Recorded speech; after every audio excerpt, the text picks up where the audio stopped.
Is Richmond Raceway America's longest short track or its shortest super speedway? Either way you look at it, Richmond embodies the characteristics of both and is a rocket fast challenge to every driver who competes on this 3/4 mile oval. I am Emerson Arden. I have my colleague Will Tiller alongside myself in the virtual booth this evening. We are excited to be bringing you live coverage of round 18 of 20 here from the virtual Richmond, Virginia on the iRacing.com motorsport simulations platform. And Will, we have 9 drivers still competing for 4 slots available after Michael Madden's victory last time out in Michigan. This is the last short track officially on the calendar, and it features a longer race than normal for this series. Where does your gauge, or what do you feel the aggression level will be at tonight? I think it's going to be an all-time high, Emerson. I think this is your last opportunity, especially as we go into another break. We're going to have a week in between races between this and the official elimination race. I believe here tonight, these drivers are going to be locked in. They're going to be aggressive to start out. The first 40 laps of this race is that first stage. You're going to need as many points as you can get to make sure you're locked into that championship round. Emerson, I expect fireworks early and often here tonight. Absolutely. With stage 1 coming out at lap number 40, drivers who find themselves mired back in the field are going to be looking to jump on the aggression early to work their way into some stage points. The margins are very tight, and speaking of it, let's take a look at our points margins coming into today's race. Here we go, looking at it, Michael Madden, the only driver who's locked in. Jason Green on the other side of it, 38 points back. He needs a good result tonight to avoid a must-win situation next week. But outside of that, Will, very tight. Here we have 5 drivers within 9 points of each other, 2nd through 6th between Radke and McKinney. Greathouse, Bab, and Zala, they need a little bit of a bounce back performance this week to put themselves in prime position for next time out at Nashville. But taking a look at these points here, 10 drivers, 5 in, 5 out. What do you see? I think the biggest things that stand out to me, of course, you got to tip your cap to the runs of Wally Babb and Jason Green. No offense to those 2 other drivers, but to have Jacob Zala, Matthew Greathouse, and Dalton McKinney all on the outside looking into that championship 5, not something we would have imagined to start the season off or even halfway through this season here in the Fiverr Truck Series. And what really surprised me on the other side of that, you're looking at Blair Hallman in that 10 machine. He's up to 3rd now in the point standings, and Michael Madden as our points leader. This is absolute chaos here heading into the last 2 races of the season. Absolutely. Well, I think the great teamwork of that was the high temp revved racing crew getting it done last time out in Michigan with Madden's victory and Holloman now rocketing up the playoff standings. That puts the other drivers on notice. Radke, of course, he's been one of the more consistent ones, but he only got his first win on the season at Texas 5 races ago. Ben Park, last season's champion, he's only 1 point to the good. And as you said, Will, some of the title heavyweights are the title favorites this season, McKinney, Greathouse, and Zala. They are currently names in red. So it's going to bring a lot to the table here tonight. Will the cream be able to rise to the top when it matters most? But I guess that's just what we're going to have to find out. We'll transition back to the track here, Will. Qualifying is underway, and we'll take a look at it. Looks like we have 19 drivers who have taken time so far. Matthew Greathouse, one of those title heavyweights, out on the track right now. Let's catch up with him.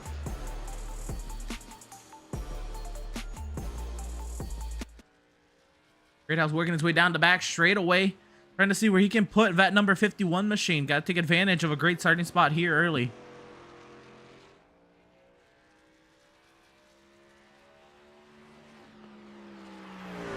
How about 3rd quickest for the 51 of Matthew Greathouse? That's going to be a nice start to a potential bounce back performance. But of course, he's got to see this one through to the end. Will, 150 laps on the docket this evening.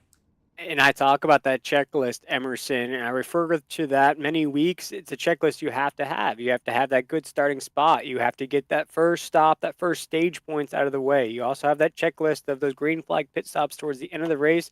Matthew Greathouse just checked one of the boxes, now 3rd fastest so far.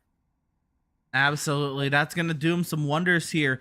To get things kicked off here. 14 points below the cut line. If you can just stay up in that top 10, he'll at least take a chunk out of that by lap 40.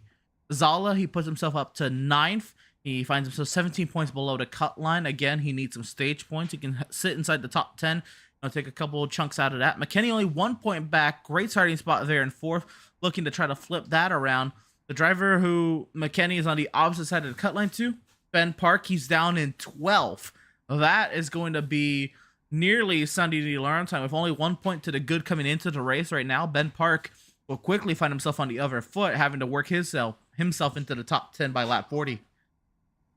And you look at these qualifying times there, Emerson, if you're watching along with us here on the Speed Racing Network, we have identical lap times. Dylan Godinez, Blair Holloman tied on the board. You look at Austin DeLong, Matthew Greathouse tied on the board. Andrew Harris, Josh Green tied on the board. So many of these guys running identical lap times. That indicates to me, Emerson, this is going to be a very, very tight race. Going to be battle for position every inch, every lap. It's going to be a very competitive night. And you mentioned a couple names there, Will. You talk about DeLong, one of those drivers not even in the playoff race anymore, trying to place a playoff spoiler this evening. Something we haven't even considered to talk about yet. Danny Dow, he was up there in the top 3 at Michigan with his high temp drive racing teammates. He's up in 8th, one of those drivers trying to place some playoff spoiler. And yeah, I think another name, Wally Babb, the provisional pole sitter, 15 points below the cut line, and one of those drivers below the cut line, not one of those title heavyweights we've been talking about, but he did rack up a couple wins on the season. Been a little quiet since. Is it now the right time for the 99 to come out of its shell? If there's any time, it's here tonight. And I think, Emerson, it's a psychological point of view of this race. You don't perform well, you perform well. You now have a week off to think about everything that happened here at Richmond. If I'm some of these guys on the outside looking in, this is my championship race. This is the race where I want to lock myself in. I want to get as many points as possible. So when we take that week off and we hit Nashville in 2 weeks, I'm comfortable. I can take on Nashville and not have to worry about possibly being bumped out of that top 5. Absolutely. Let's go ahead and look at our starting lineup for this evening's race, round number 18 of 20 here at the Fiverr Truck Series season. 3 races left. Wally Babb with the pole here at Richmond. It's Austin DeLong starting in that second position. Row number 2 will find Matthew Greathouse and Dalton McKinney. There you are, a couple of those title heavyweights finding themselves below the cut line coming into today's race. Andrew Harris, Jason Green, 5th and 6th. Jeffrey Radke and Danny Dow, 7th and 8th, with Jacob Zala and Dylan Godinez to round out the top 10. Yeah, picking up in that 11th position, we have Blair Hallman in that 10. I just spoke about the great runs he's had so far this season, up to 3rd in those point standings. Ben Park will start next to him in that 12th position. Nathan Nixon in the 38th and the 13th spot. 14th, we'll have Michael Lipicki in the 22. 15th, we'll have Jason Kratke in the 54. 16th here tonight, Bruce Armisen in the 28th. 17th, Walter Lipicki in the 64. 18th position, Sean Koiser in that 97. 19th, Daniel Park in the 7. And rounding out our top 20 is Troy Techmeyer in the 32. Last 3 drivers on the grid: Jeffrey Vickery, Spencer Brown, and Nicholas Lawrence. Rounding up the rear of the field, that is our 23 driver grid, getting ready to rock it tonight here from the Commonwealth of Virginia, Richmond Raceway. Fun little track here. From my experience here on the sim, Will, it is a flowing short track. It doesn't feel like a short track up until you're nearly pounding the wall off at turn number 2. It's going to be a fun night tonight. A lot of fun in the car. We'll see how all these drivers play nice with each other, though, amongst one another. We'll have 2 pace laps for tonight's open to this race. Will, take a look at the starting lineup. Who you got? That's tough. You just touched on it there. It's going to be an absolute chaotic race, a race that none of these drivers can take a second to even think about moves. You know, I got to go with the 46 Dalton McKinney. I think here tonight, I think some folks that are watching along with us here on the Speed Racing Network are you actually cheering for the 46 as well. I got to go with him here tonight, starting in 4th. Good spot. I talked about that checklist. He's already checked one off. He wants to make sure to stay inside this top 10 in this first stage as well. Dalton McKinney, my race pick here tonight. I think that's a great pick, Will. Dalton McKinney, a lot of momentum, and at 1 point below the cut line, could use a great run with it tonight. I think I'll go with the driver up alongside him, Matthew Greathouse. I think I picked him a couple of times this season, but I think finally Greathouse is going to break through, get that victory on the season. He's below the cut line. He could use it to get himself into that championship 5. Matthew Greathouse, a great qualifying effort, starting inside of row number 2. I say that 51 gets it done tonight here from Richmond. I want to thank you all for joining us tonight here for Fiverr Truck Series action from the Richmond Raceway here in virtual Richmond, Virginia. 23 drivers getting ready to do battle tonight. For round number 18 of 20, the second race of the second round of the playoffs. 1 driver is locked in. 4 slots still available for 9 more for Homestead in 4 weeks' time. The field of Fiverr Truck Series vehicles will round turns 3 and 4 via iRacing.com. See the vehicle into the safety of pit lane racing commences from Richmond.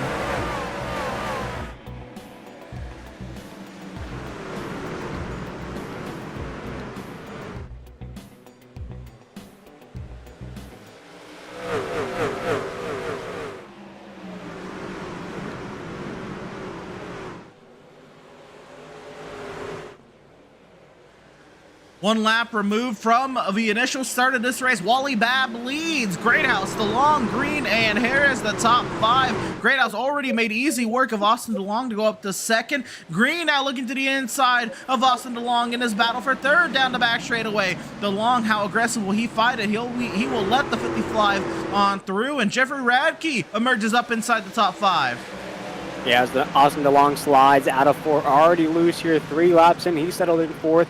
He'll have a driver to the inside, though. That is Radke in the 3, trying to make a move down the back stretch. He'll stay on that back fender, heading into corner 3. Also behind him, that 88 machine of Dylan Godinez and Don McKinney in that 46. Everybody battling for spots as we head into 1. Radke's gonna send it down into turn number 1. He'll make clear through the 89, and Matthew Greathouse now working on Wally Babb for the race lead. They'll be side by side into turn number 3. Wally Babb fighting hard for that clean air van in the middle of the racetrack. Able to carry a little more speed up off the corner, but Greathouse wrapping that inside line. Matthew Greathouse clears early here in Richmond, and watch out, Jason Green looking for second. Mean Jason Green in that 55. He saw that opportunity, now trying to pounce. He hits to the inside of the 99 of Wally Babb, heading into 3. This frantic pace, I expected only 40 laps in this first stage. Those will fly by as they continue to battle it out into 1 for that second spot as the 55 goes now back behind the 99. We're single file for those top 5 spots. 99, though, slips up the racetrack off of 2. That might give the opportunity for the 55 heading into 3. No, caution's out, caution's out. Caution on the speedway. Sean Kozier in trouble. This one, I believe, in turn number 2.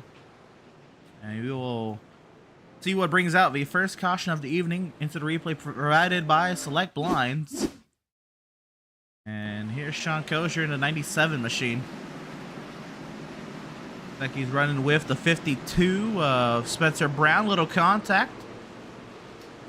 And just goes for a little lazy spin up the hill. Kind of a typical point of contact. 2 drivers going for that 1 lane entering a corner. They just both come together. No big damage though. Absolutely. I think that's the most important part of that here in this first caution of the night. 97 machine, no damage to that truck, so he'll be able to just get that pace back, work through those spots. Still a long way to go here tonight, Emerson, but that pace, I mean, it was electric to start out those first 6 or 7 laps. It didn't seem like these guys were wasting any time to battle it out for spots. I'd have to agree, Will. It feels like a playoff race. It feels like these drivers have something to race for.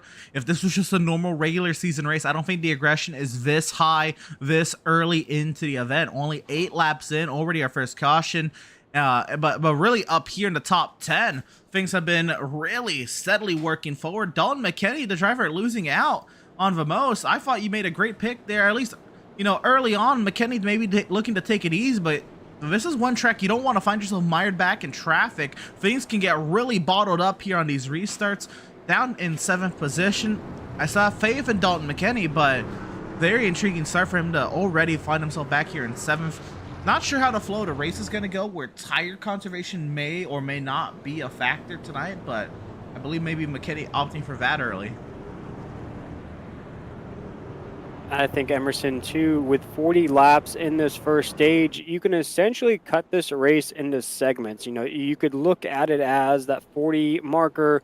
You run another 40 laps, that puts you at 80. You run another 40 laps, that puts you at around 120, 130. So right at the end of this race, you know, you can push that second window a little bit. That puts you right at the end. Make this maybe a 1 to 2 stop race all the way to the end. Maybe one more to get some fuel. Emerson, this race, though, very strategic looking at that marker at 40 laps.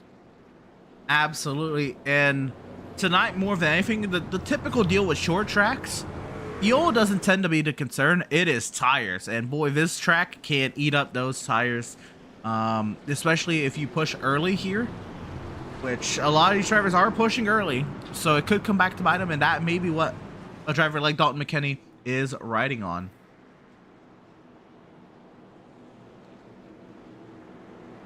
Here we are, doubled up, getting ready to get back to the racing action here from Richmond. Drivers who pitted under this first caution of the evening. Dan Park, the only driver to head down to pit lane. He tops off on fuel, gives himself some strategy options later on. The iRacing.com safety vehicle into the safety of pit lane, and Greathouse leads us back to green.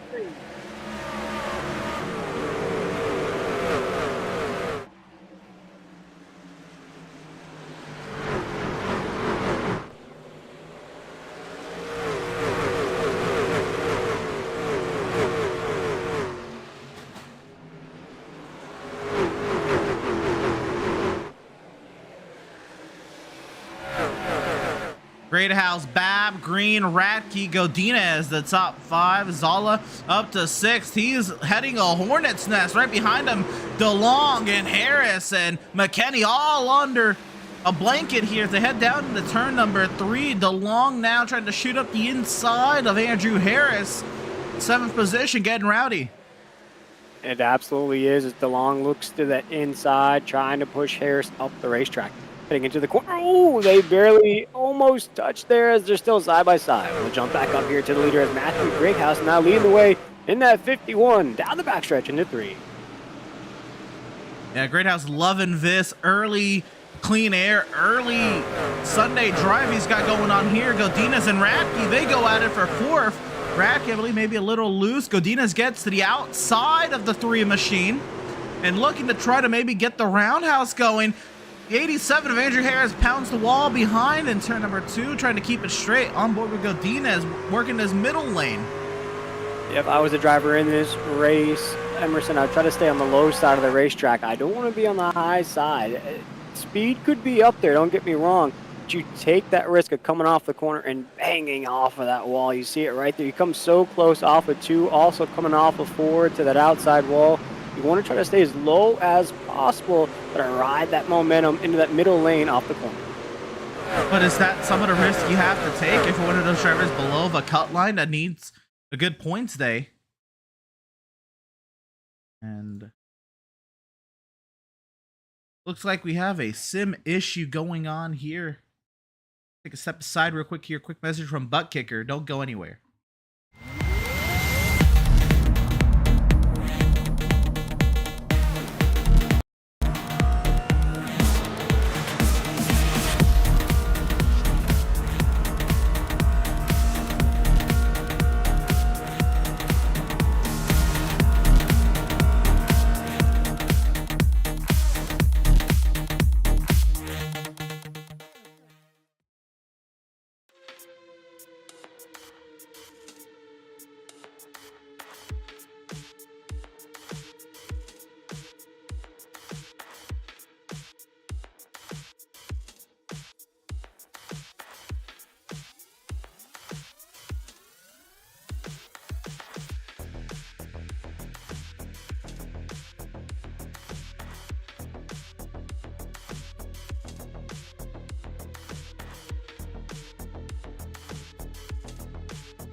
Welcome, race fans, back to virtual Richmond Raceway. Apologies there for the technical difficulties, but we are back working lap 26 of 150. We are still green here from the Richmond Raceway, and the action still going on around the racetrack. Matthew Greathouse still with that race lead over Wally Babb. He's opened that lead up to a nearly 7/10 of a second, and we are battling it up here 3 wide here, and Jacob Zoll's gonna go around.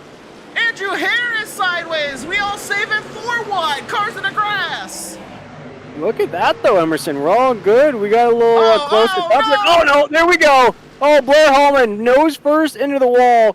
That'll bring out the caution flag as Blair Hallman takes a hard impact into the top side wall. Oh, man, Emerson, that's heartbreak there for the 10.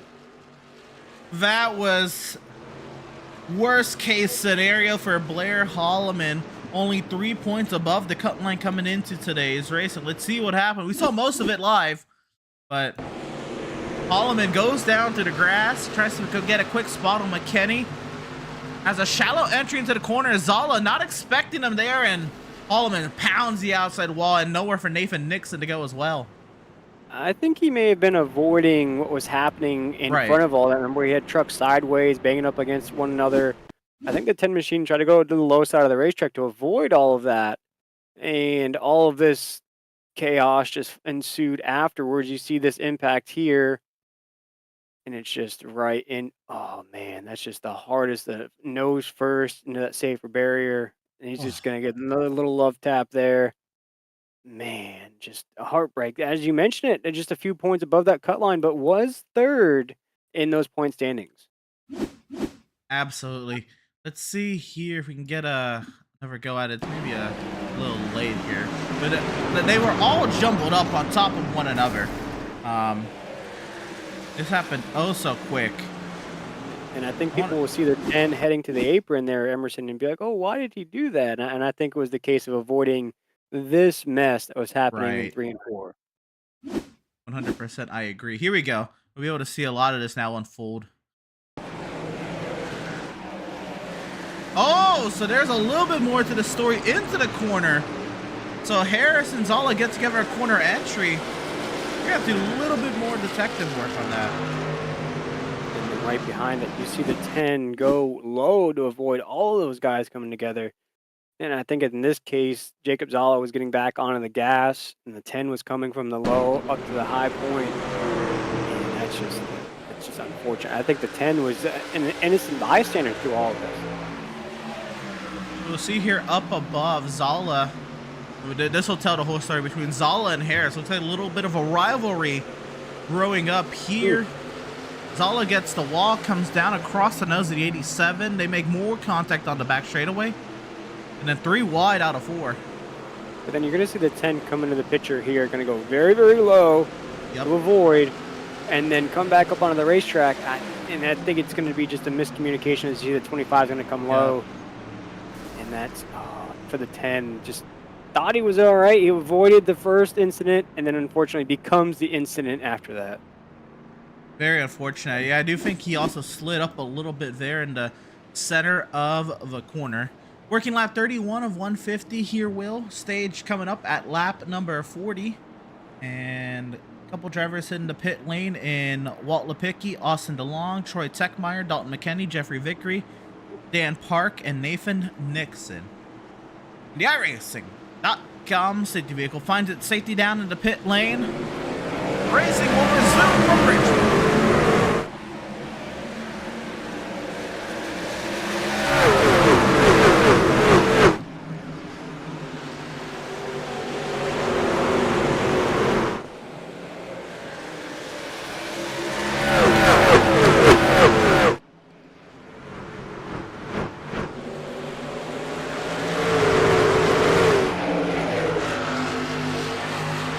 Greathouse doing a great job out in front, but Babb now under attack from Jeffrey Radke. They'll be side by side for that second position off of 2.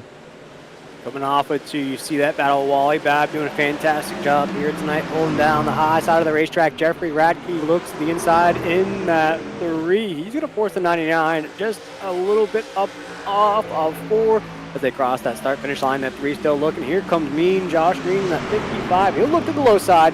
with the 3 as the 99 Ooh. comes down, throws the block off a 2. Oh, so close there to the center of 1 and 2. Green thought he had a chance. Bab shuts the door last second. Radke clears the second, Bab third, Green fourth. Danny Dow up to fifth. Dow trying to continue this great string of runs. Missed the playoffs this season, but man, Dow has been on it the second half of the season. Yeah, and these are some of the most important 9 laps of the whole season right here at Emerson. You got to think the stage points, they're becoming a rarity now. This is one of the last stages we're going to have all season, that last opportunity to get some bonus points.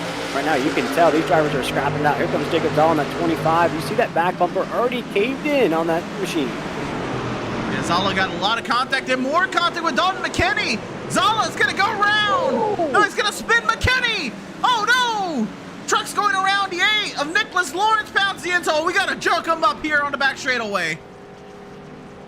There goes the 46. You can tell there's some aggression on that reverse pedal. Dalton McKinney is included in this. There is going to be a long list of other drivers, but right now on your screen, the 46 machine of Dalton McKinney on the outside looking into that championship 5. We're going to watch it now here, Emerson, on the select blinds instant replay. And as you said, just absolute pile up.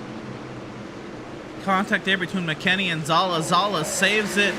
Zala and McKinney get more contact. Nicholas Lawrence goes around Kratky, Walt Lepicki. 52 there of Spencer Brown involved. Goodness gracious. So many names involved. If you watch the replay here with us here on the Speed Racing Network, or if you're just listening along and we didn't call out, there were so many names involved in that. We'll try to update them as they head down pit road. Bruce Armison's another one. Michael Lepicki. Just a big pile up there. Nicholas Lawrence. We saw the 8 involved in that. Man, just so many guys. And as I mentioned, these were some of the most important laps of the entire season right here. And oh man, for Dalton McKinney, this is going to be one of those moments that he's going to look back on, and man, tough going for the 46. Absolutely. Looks like it's a 7-truck incident, and most of them will get away with light damage, but Dalton McKinney, Jacob Zala, the ones, maybe the heavy hitters with the playoff drivers being there, but looking like they're going to take a big brunt of the hit here. And look at the flip-flop in the point standings as well. Jason Green is coming in as our last guy there in that 10th seed.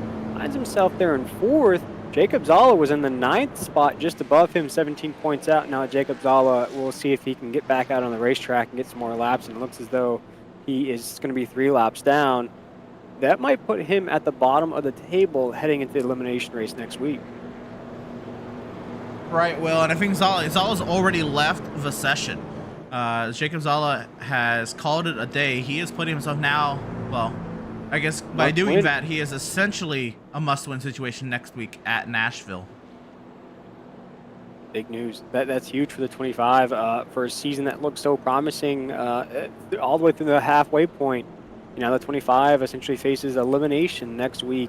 That's huge news there for Jacob Zala. We're going to take the opportunity, working lap 40 under caution, even though we are under caution. I imagine Greathouse will stay out here to take that stage victory. And so we'll get the opportunity to talk to our stage 1 winner, driver of the number 51 in Matthew Greathouse. Matt, it's been a wild stage behind you, but up here it's been clean sailing after you got the lead. Yeah, man, just staying as smooth as possible. Feel pretty fast tonight. Good looking truck tonight, and hopefully can keep it that way. Seems a little crazy back there. You know, slow is smooth and smooth is fast here, so that's what I'm going to keep doing, and make those guys work their way around me. Hopefully we can stay up front here, lead the most laps, and try to get as many points as possible. It's a good start getting the 10 here. Absolutely. This is going to be a great boost for you in those playoff standings. Real quick here, how do you plan on keeping yourself up here, especially through the course of the race? I imagine a pit stop is going to be needed to complete this one. If you have to end up in the back or in the thick of it, how do you get out of it? Just drive the wheels off of it, man. That's all I can do. Just stay out front and stay out of trouble. But about ready to go back to green, so yep. Send me back, please. We'll let you to it, Matt. Congratulations on the stage 1 victory. Best luck to you. Thanks. driver of the number 51, Matthew Greathouse, leading the field back to racing here. Stage 2 is underway from Richmond.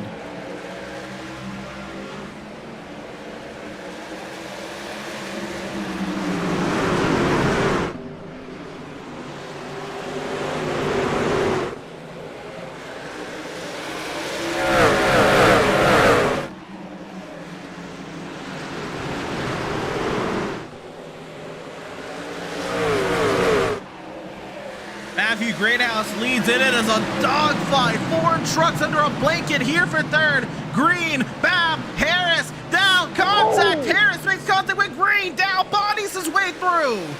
Yeah, they make contact door to door there. The 87 of Harris, the 2 of Danny Dow. They're back at it once again into the corner. Virtually inseparable as they come off of the corner. You see side-by-side battles there. Side-by-side battles behind them. Here comes the 32 of Troy Techmeyer. He's putting himself in the mix inside of the top 10. This is that battle to stay inside the top 10. So many trucks want a piece of the action here heading into the corner. 3 wide and still going on here between DeLong, Godinez, and Vickery. And that 77 machine still 3 wide as they come up off the corner. Very hard battling going on between Harris and Green. And all contact, the 2's gonna go round. 2's going around. There's another truck around as well. The 2 slides again as he tries to get away with a truck into the wall back there. There we go. That's Dalton McKinney.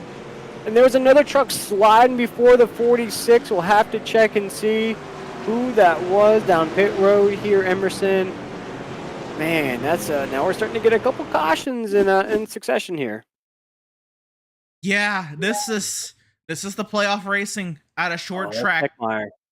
Techmeyer gonna go around. Big hit there for Amsden. Oh my goodness.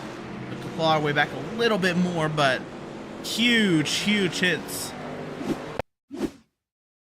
Wow. And I just mentioned how Techmeyer was just cracking inside of that top 10 and now finds himself out of this race. Just a absolute turn of events there for the 32. So much went on here, and we'll see it here. Andrew Harris in the 87 up ahead, and then Dow slowing for the corner. Troy Techmeyer runs over the 2 truck of Danny Dow. They are now sideways. They created a roadblock there across the racetrack. Park trying to slow down and avoid it. Park gets into the 2 truck. Techmeyer comes down the track, contact with Lepicki, contact with McKinney, is contacted in the rear by Kosher. And back up the track, Amsden, he's going to have nowhere to go in this. Oh.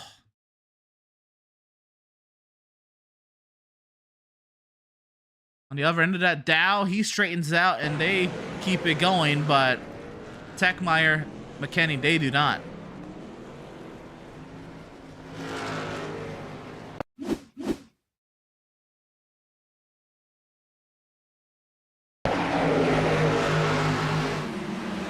Time. There we go to contact. Oh, big hits. And these drivers feel them, Emerson. This might be a simulation, and you might be on a wheel and pedal at home. These drivers, they feel the impact. That's something where that wheel is going to get jerked out of your hands. You're going to feel that. I mean, just like I said, we've seen a heartbreak now. Heartbreak in these last couple of cautions with Jacob Zala, Dalton McKinney, Troy Techmeyer was making a run there. These drivers out of this race. Blair Hallman in 10. It started with a 10 machine, Emerson. Remember the 10? We coming in 3rd in the point standings. He was the first guy into the wall out of this race. So we're just seeing heartbreak after heartbreak. We're just now cracking into 50 laps into this race. Blair Holloman's still in the session, maybe hoping that engine can get repaired so he can get back out there. Working lap 49 of 150. We'll take this moment and hear a quick word from our partners here at Butt Kicker. Don't go anywhere.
Welcome, race fans, back to the virtual Richmond Raceway here, working lap 50 of 150 here. Racing action about to commence once again. It's Jeffrey Vickery and Dylan Godinez, the front row, as the iRacing.com safety vehicle finds its safety down in the pit lane.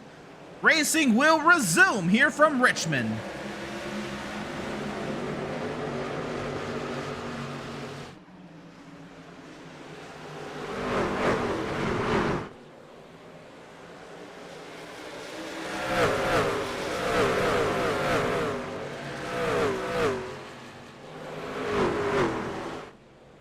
Side by side for the lead, DeLong, Vickery, across the stripe, Vickery leads, DeLong continues to fight it.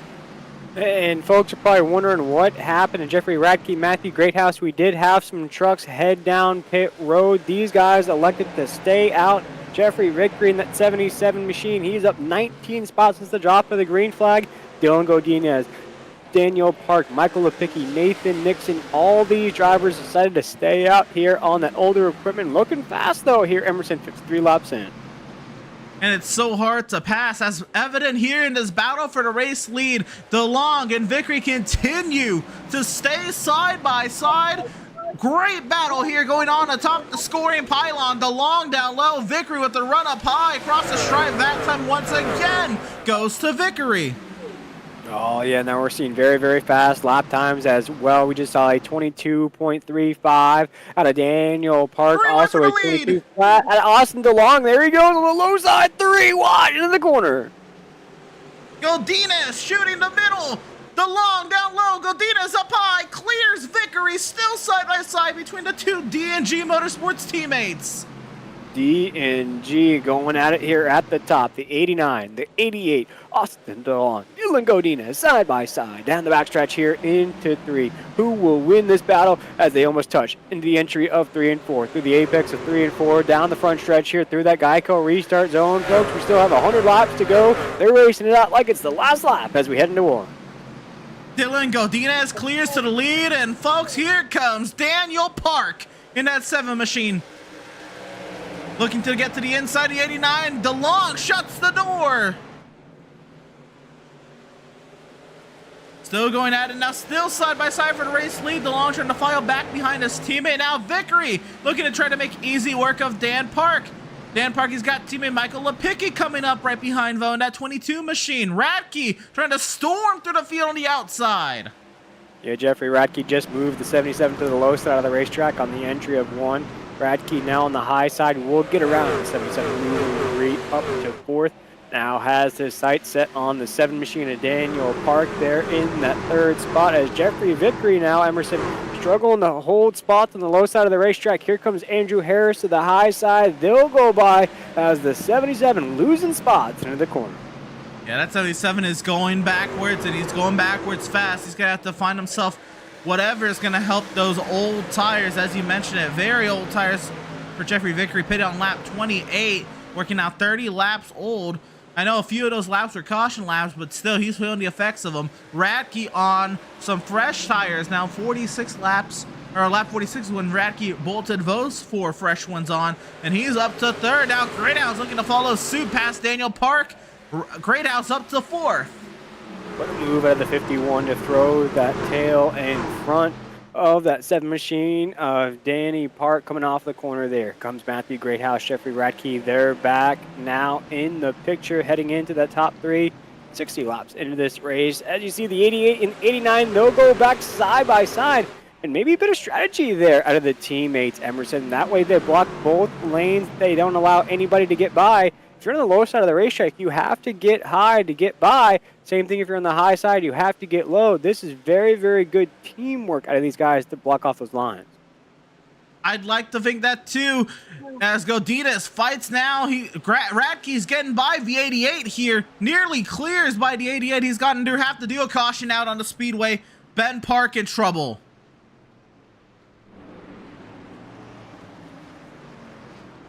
So our 5th caution of the evening.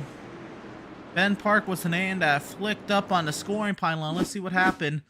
Old teammates getting out of here. Ben Park and Michael Lepicki, not their first time getting together, not their first time this season getting together. Lipicki coming down a little bit. Park was down there. Little contact, a little slide for Lipicki, and they both angle towards the inside wall. Park goes to the grass, and Lipicki slide. That's all right. Yeah, No harm, no foul there. Everybody's okay. intriguing that it brought out a yellow. Oh, You got me interested when you said the name Ben Park. You know, coming into this race was only 1 point above that cut line. I was going to say that was going to be 3 drivers that were in the top 5 out of this race, but Ben should be all right. No damage on that truck if he keeps it clean. You know, we talked about how Blair Hallman's had some issues. If Ben can keep it clean, maybe get a top 10, top 5 out of this race, that could lock him inside that top 5. absolutely. And Ben Park, as pit stops are going on right now, Ben Park's staying out. And so he's going to work himself up inside the top 10. Just a little run through the grass for the 13 machine. Go back. Live action McKinney. Back to the pits for some damage repairs. Nathan Nixon, Michael Lipicki in there for some damage repairs. Kratky, Vickery, Nicholas Lawrence. Out in front, it's Austin DeLong. The race leader here from Richmond. DeLong leads Jeffrey Radke, Dylan Godinez, Matthew Greathouse, Andrew Harris, Jason Green, Wally Babb, Danny Dow, Ben Park, and Sean Kozier. Everyone else just pitted.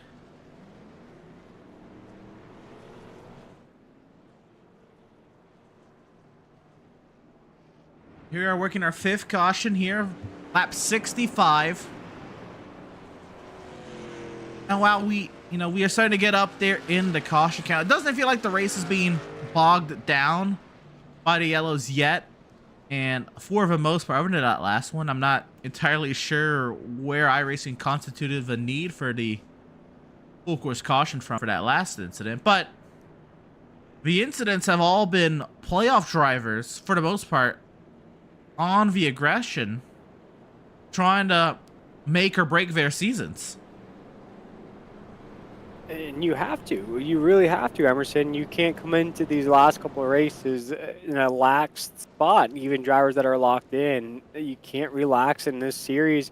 We talked about some of those bigger names, quote unquote, on the outside looking in the points table. That means that during these playoff runs, they haven't been able to replicate the runs they had during the regular season. So it's just an incredible, great competition we've had so far. And I think these next 40, 50 laps are going to be absolutely incredible. Then we're going to have green flag pit stops right around the corner.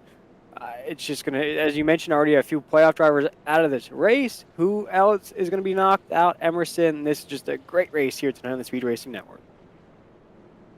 Absolutely. You have Zala and Holloman, 2 of the playoff drivers out. Also joining them out of the race, Bruce Amsden. And everyone else is still running. So 20 trucks still alive here at Richmond. A little bit of a bump from the teammate there. Godinez bumping DeLong as they get ready to do battle on this restart. More bumping. It'll be DeLong, Radke, Godinez, Greathouse, Harris, Green. The first 3 rows, and we are now about 8 laps away. If we go green, it'll be 7 laps away from the halfway point in this race. Emerson, watch the 55 on this restart. Now holds the fastest lap of the race, a 22.011. Jason Green going to be quick on this restart. Oh, baby. Back to racing here from Richmond. Radke and DeLong, they go at it. Godinez goes around on the restart.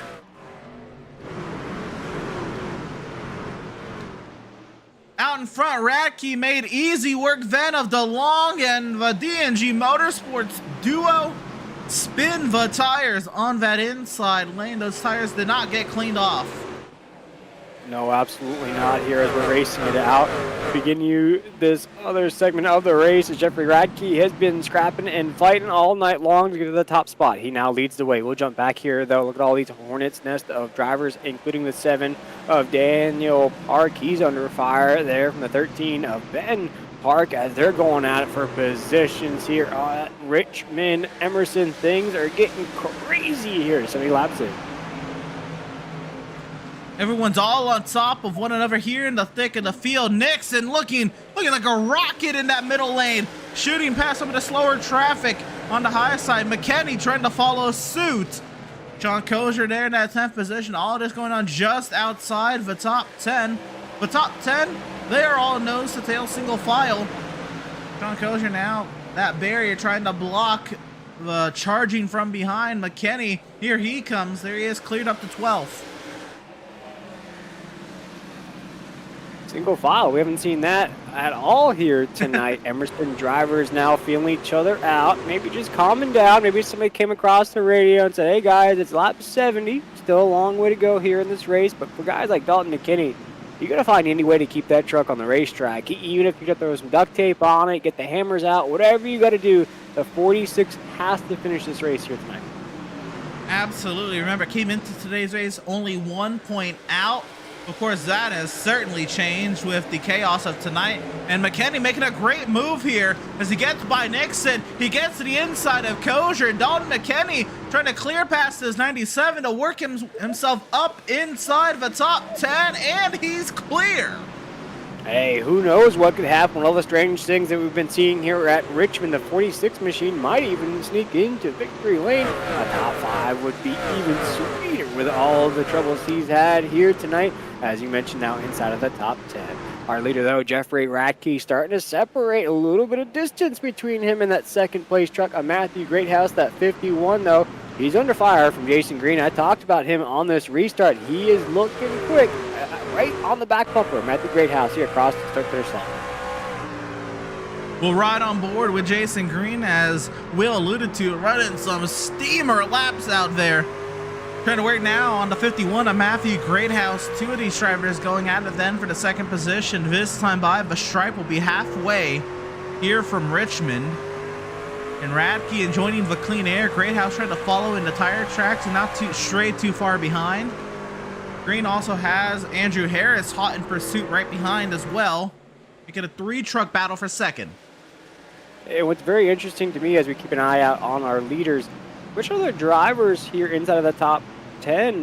Daniel Park, last time down pit road for him was lap 63. Dalton McKinney 64, Michael Lepicki 63, Nathan Nixon 63 as well. And so these drivers, they're going to stay out during that green flag pit stop run where Jeffrey Radke's going to head down, Matthew Greathouse will head down. It's going to be a complete Yahtzee reshuffle of the grid here once everything starts to ensue. Well, that's the other part of this race, Will, is we've had so many cautions to start the race, or I shouldn't say so many, but we've had a good amount of cautions where do you even plan for a green flag pit stop, or do you just run out as long as you can and hope for a yellow, just because they've been prevalent enough tonight where it's not a far-fetched possibility of getting a caution later in this race, especially being a playoff race, especially knowing that some of these drivers are trying to avoid must-win scenarios next week. Do we have green flag pit stops tonight? Yeah, we'll have to wait and see here. This is probably one of our longest green flag runs of the race. We haven't seen that caution flag wave in quite a while. Lap times are staying about the same too, Emerson, so tire wear not becoming an issue here just yet. I would have to assume, though, probably around the lap 100, 105, we'll start to see some drivers heading down. Maybe that went down on lap 46, pushing that window just a few laps to cut it just perfectly here. Watch this battle, though, between the 87 and Andrew Harris. He gets loose, though, with mean Josh Green. This is the battle for third. Oh, Dan Park was trying to get to the inside of Bat behind. He makes contact and he slides. They're still side by side for second. Danny Park, and out a caution comes out, not for Park. This one, I believe, is going to be Nicholas Lawrence in trouble. Oh, man, look at that 8, Emerson. He has had a night. Nicholas Lawrence, as we watch the select blinds instant replay. And it's just been it's been one of those nights with the 8 machine, Emerson. We've all been there. Here you go, Nicholas Lawrence running all by himself. A little bit of contact there from Walt Lepicki into the corner, and Lawrence goes around, noses into the tire barrier. Sporting those Culver's cheese curds on his truck and on his pit sign, if you noticed earlier in the broadcast. Not the night. Emerson, or I can't eat them myself. Well, unfortunately, there's no Culver's near me as far as I know, so I've never had Culver's cheese curds. Um, Imagine is it just fried cheese? Essentially, as you see that picture of the cheese curd right on the side of the Yep. 8 machine as he's hitting those barrels, it's just a fried cheese ball, essentially. I feel like I could eat them, but I guess I'd have to try them. Well, we have it. We have drivers trying some strategy here. Dan Park, Michael Lepicki, Nathan Nixon, the only 3 drivers to stay out here, Will. This might be the stop that negates the green flag pit stop because most of the field is down here on the pit lane. Yeah, and speaking of those drivers, Michael Lepicki, Nathan Nixon, we talked about those playoff drivers heading in here tonight. None of those guys are in the mix. The only guy that I would have to say here is Daniel Park, also not in the mix. So these 3 drivers that have stayed out are non-championship competitors. Maybe trying a little gamble here tonight. Emerson, you talked about these guys that are non-championship drivers.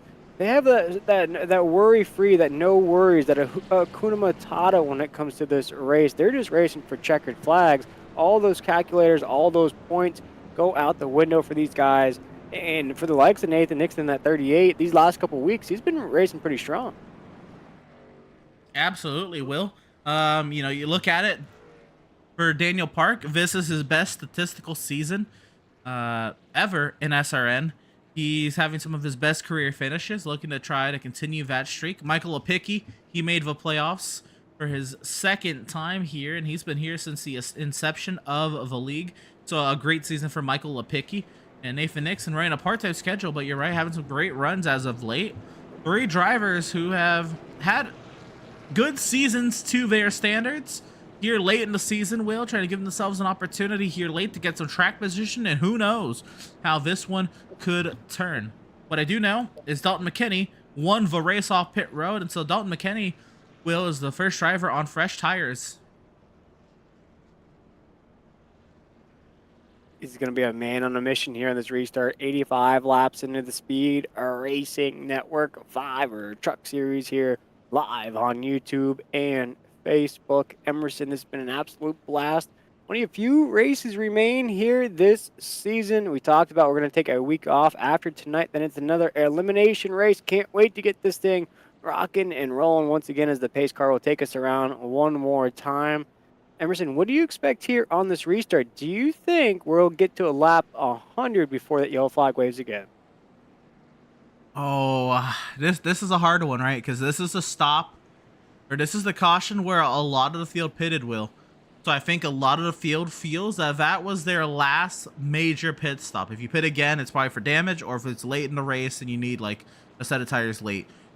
So I think most of the field is going to want track position here. I think it's going to be aggressive.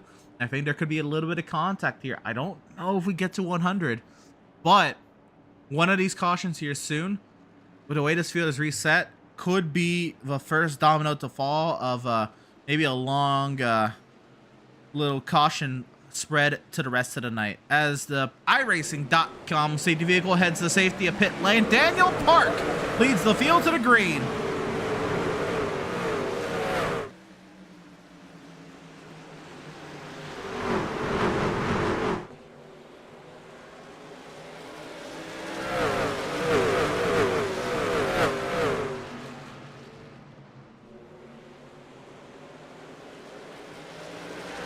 Here we go. The field is 3 wide in the thick of it back here.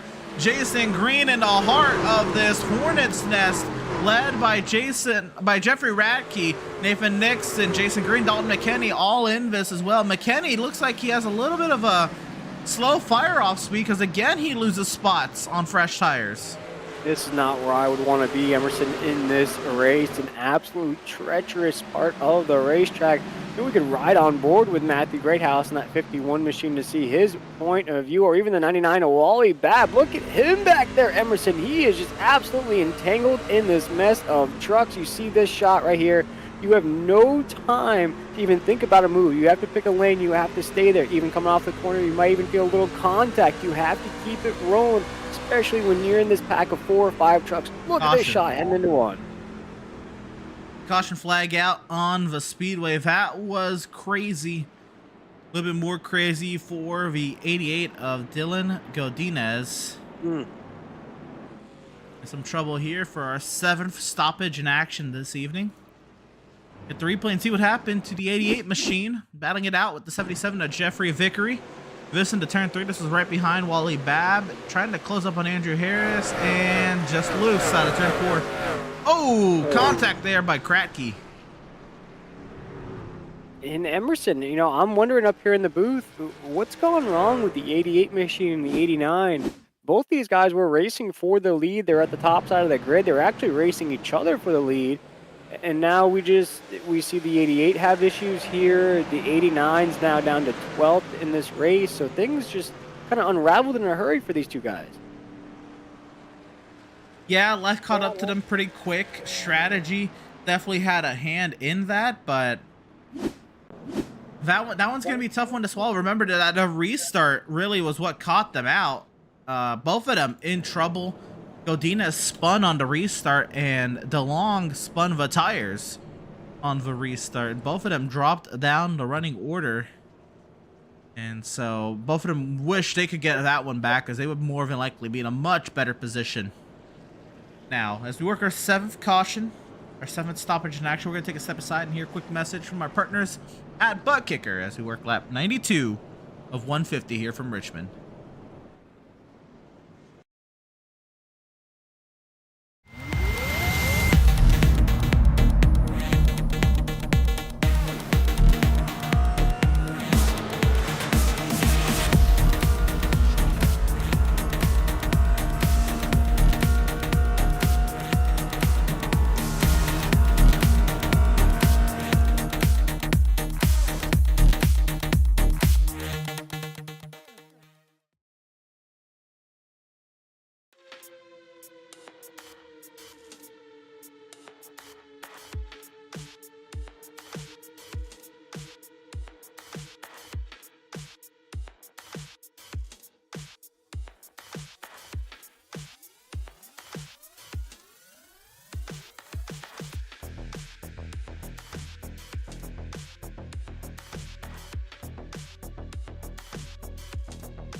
Welcome, race fans, back to the virtual Richmond, Virginia. Here working lap 95 of 150, working our 7th caution of the evening. It's Daniel Park, the race leader, and the racing action has been rampant here in Richmond. It's been a fun night here in round number 18 of 20. Still searching to see which 4 drivers will join Michael Madden in a Championship 5 race at Homestead. Racing will commence here from Richmond. Green flag, 96 of 150.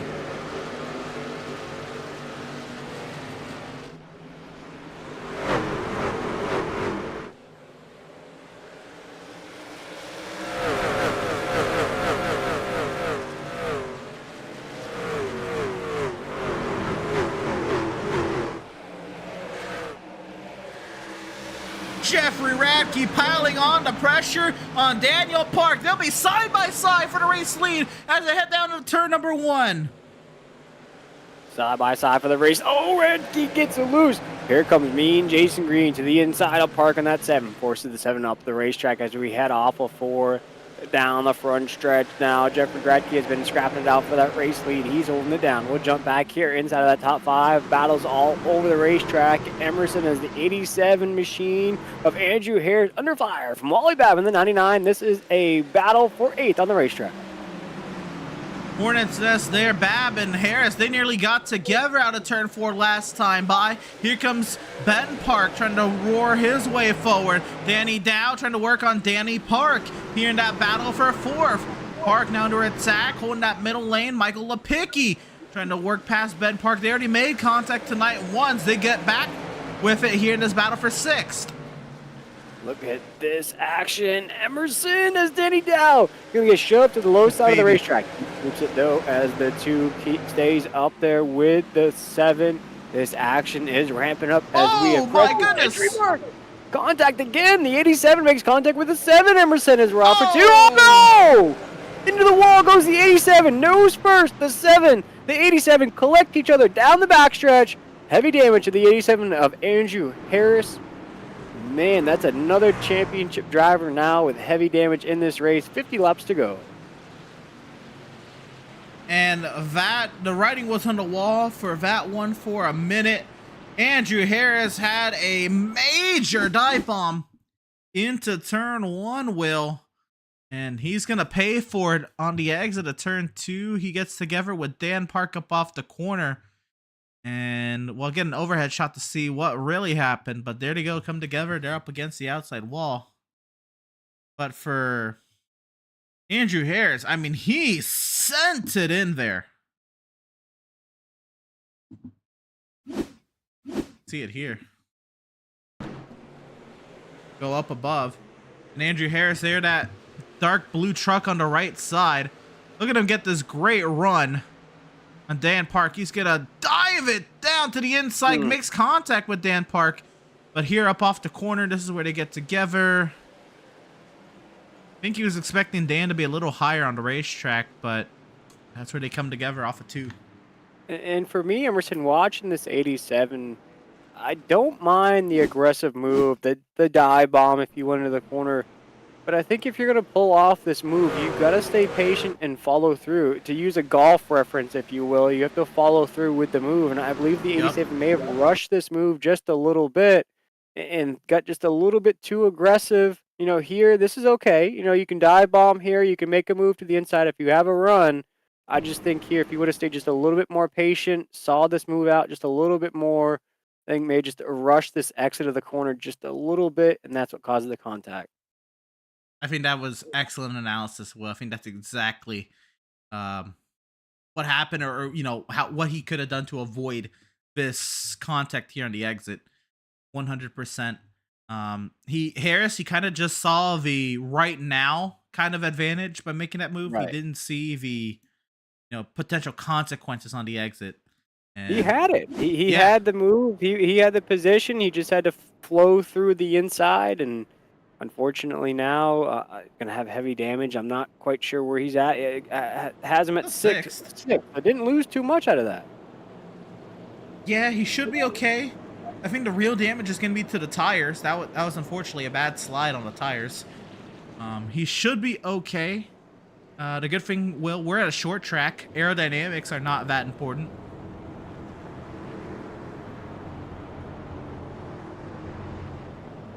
Here we go, working our 8th caution of the evening. 47 laps to go. We've now trickled over the 100 lap mark. Jeffrey Radke leads Jason Green. Matthew Greathouse is 3rd. Daniel Dow is 4th. Ben Park 5th. Andrew Harris still in 6th.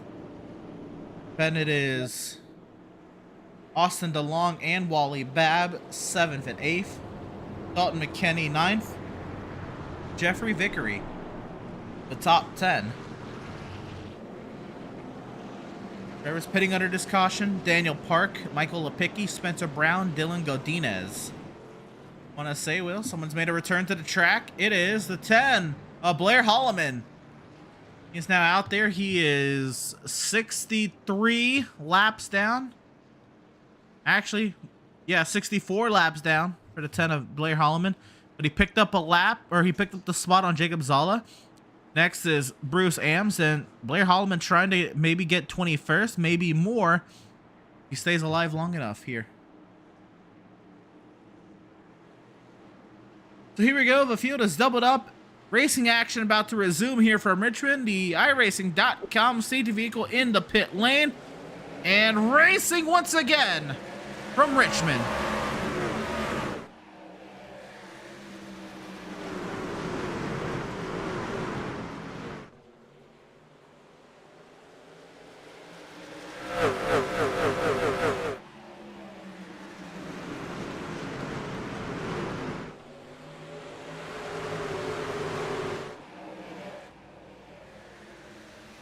Now Greathouse working on Jason Green Vis in the battle for second.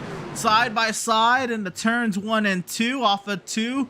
Greathouse low, Green up high. Ben Parks sideways up off the corner. Parks gonna feel that one as he tries to fend off Andrew Harris for 5th. Here we go, still going at it aggressively between Greathouse and Green. Absolutely, this is the 2Gs going at it as Jason Green touches the top sidewall. He keeps it cool as the other side of the pillow, though, is trying to get to the low side of the racetrack. He'll be blocked. Now has to file right back behind of Greathouse, being pushed by Danny Dow in that 2. Now he wants a piece of the action. The 2 machine now stuck behind the damage of the 55. He'll go to the high side of the racetrack across the start-finish line as the 55 nudges him across that start-finish line. A little love tap as he goes by, as they'll continue to battle it out off the corner. Yeah, Dow works his way to the outside. He's gotten clear now of the 55 of Green, but Green drives it back down to the inside of turns 3 and 4. And now Ben Park trying to emerge into the mix, coming out now from up inside the top 5, looking at the 55 of Green. A bit of a lag moment there for Jason Green. And don't stop him. Now it's the Walking Dead on the racetrack. Dalton McKinney up to 9th in this race. No! There goes the 89. But he saves it. He saves another racetrack there, Emerson. Great save as the 89 was completely sideways. Saves that truck. We're still under green. How did Austin DeLong hang on to that thing as Andrew Harris, well, he made his nose prominent. Here, Andrew Harris is trying to go forward, he says, and he wants to go now. Now sat behind a 46 of Dalton McKinney. McKinney better be on it here. Make sure he doesn't get that same chrome horn treatment.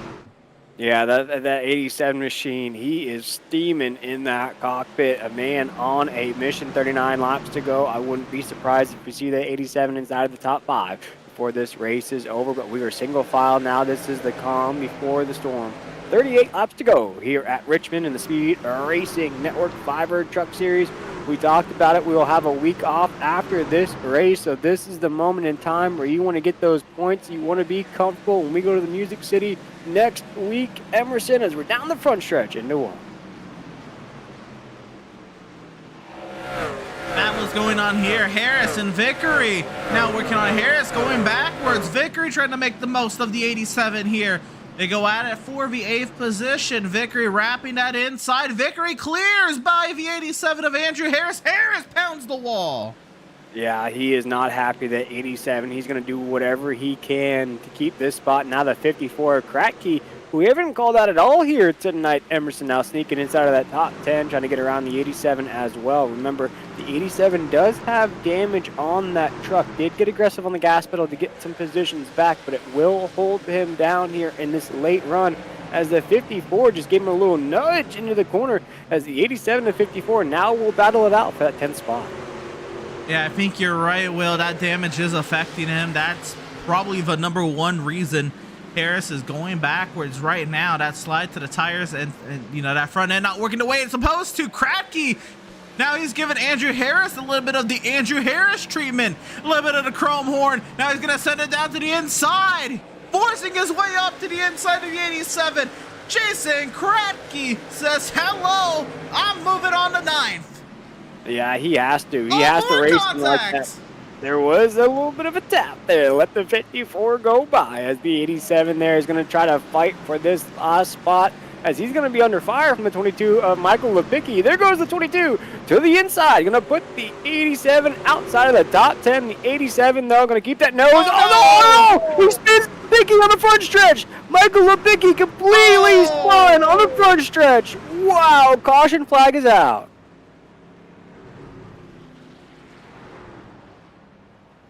That one was brewing for a minute, Will.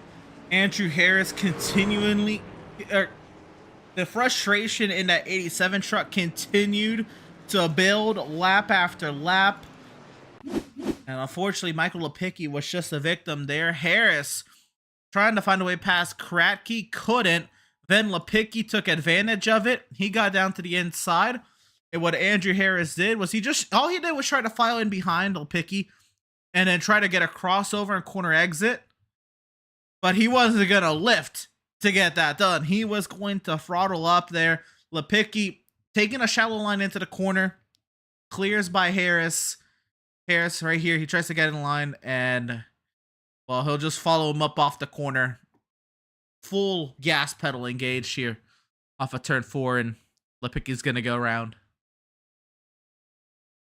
Yeah, we'll watch this exit off of 4, that initial contact, and I think it's the constant contact out of the 87 that makes this look a little sideways to me, Emerson, for a lack of better terms. I think the initial contact on the exit of the corner, if the 87 continues on the gas pedal, as you mentioned, and then continues to make contact with the 22, he's essentially pushing him into a spin, and that's what happened to the 22 of Michael Lipicki.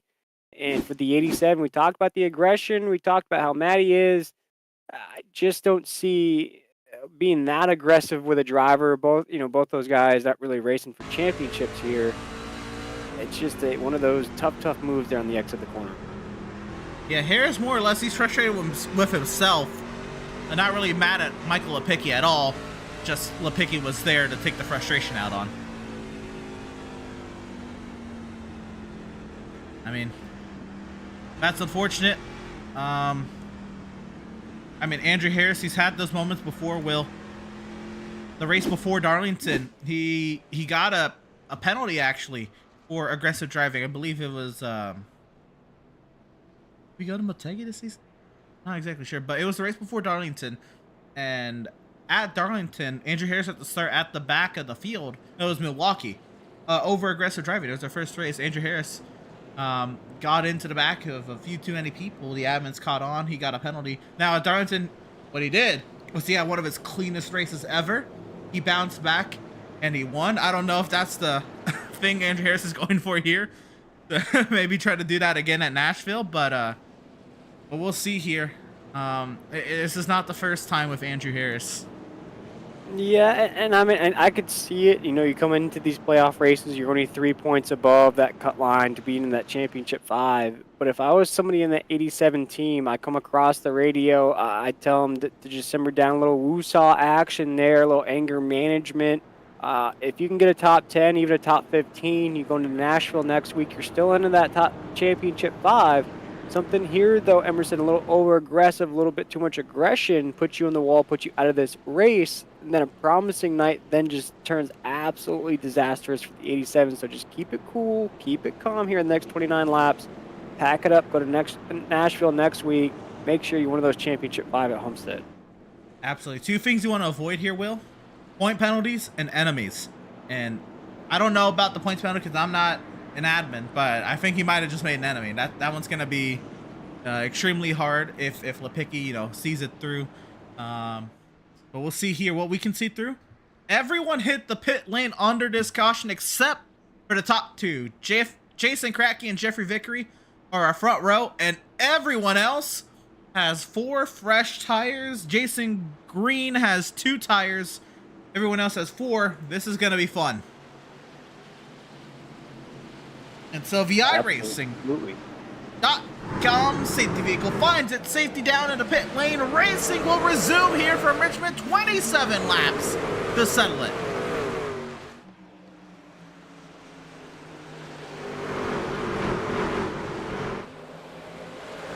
Oh no! Pounding the wall down was, I believe, the 77. The caution's gonna come out. Dylan Godinez is in trouble.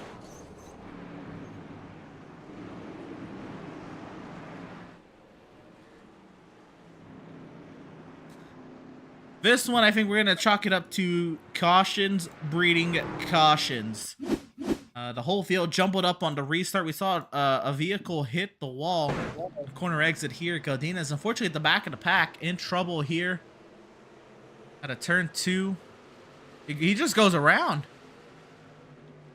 I think Emerson may have applied the brakes on the exit of the corner, something that you don't want to do at all, Emerson. Just like they say, you don't want to hit the brakes on the highway. You don't want to hit the brakes on the exit of a corner. And that's what happens here on this replay. And it's just going to be him there. He's just going to hit the brakes and just going to go for a little spin. I think you're right, Will. I think he hit the brakes because of the incident happening up the road. But it upset the balance of his truck. You're 100% right. And unfortunately, he pays for it. And then up the road, it was Kratky getting into the wall. Unfortunately, Kratky had a terrible restart. I mean, had the restart from hell for Jason Kratky. 4 wide into the corner behind. Kratky went from the lead all the way back. Actually, only drops down to 5th. But Kratky was on that front row. And, well, he is no longer there. And a lot of things here on this restart, Emerson, that was one of the longest green flag runs we've had before those caution flags started to come out. These drivers may not be used to what new tires felt like. It's been a long time. Lap 82 for a lot of these drivers. You put some cold tires on these trucks. You're racing very, very aggressive before that yellow flag came out. Maybe not used to the freshness of the Goodyear Eagles yet. That's a very valid point, Will. 100%. New tires, cold tires especially, on iRacing. I think the hardest things, especially for me as a sim racer, to get a hold of, and it really burns me on road courses. I love running stock cars at road courses, but when you have to make that pit stop, you put on a fresh set of tires after you just ran an entire stint, it is so hard to make that mental switch from going from hot tires to brand new cold tires. You got to take it gingerly. It's gonna be very it's very different. It's a whole different style of racing until those tires get up to temp.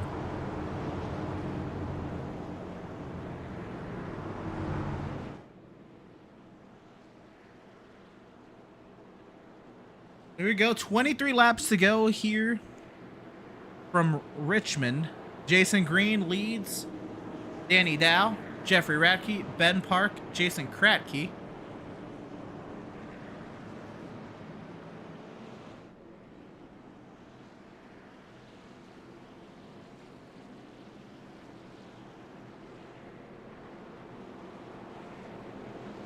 And getting ready for the action here with 20 laps to go. This is make or break time here. If you're not in a prime position to score points, you're going to start putting yourself into positions, whether the trucks around you like it or not. Unfortunately, that is going to lead to some more chaos, and I think that's exactly what we're going to see here. Oh, absolutely. Some of these guys can punch their tickets into the next round, especially Jason Green came in as the 10th seed in this race, 38 points out of the 5th spot, wins this race here tonight. You throw all that away, Emerson. He locks himself in. That would be back-to-back weeks where a driver from the outside locks themselves into the inside. Green flag back in here, racing once again here from Richmond. 3 wide already as they head down to turn number 1.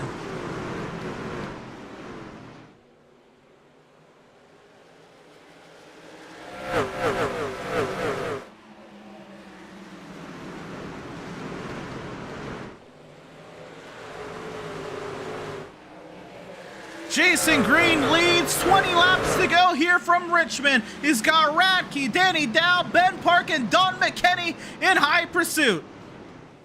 Here comes Dalton McKinney to the low side of the racetrack. He's trying to get up. Oh, caution's out.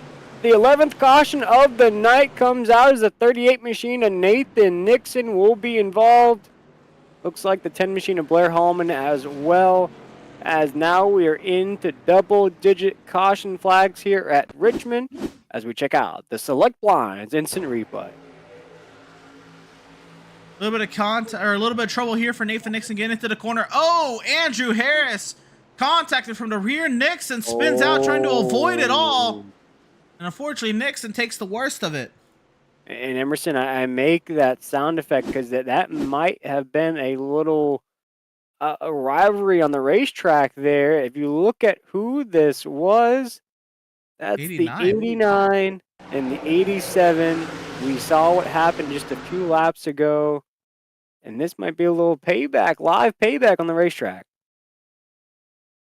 Potentially, yeah. They were making a little bit of contact there before that caution with Lipicki came out.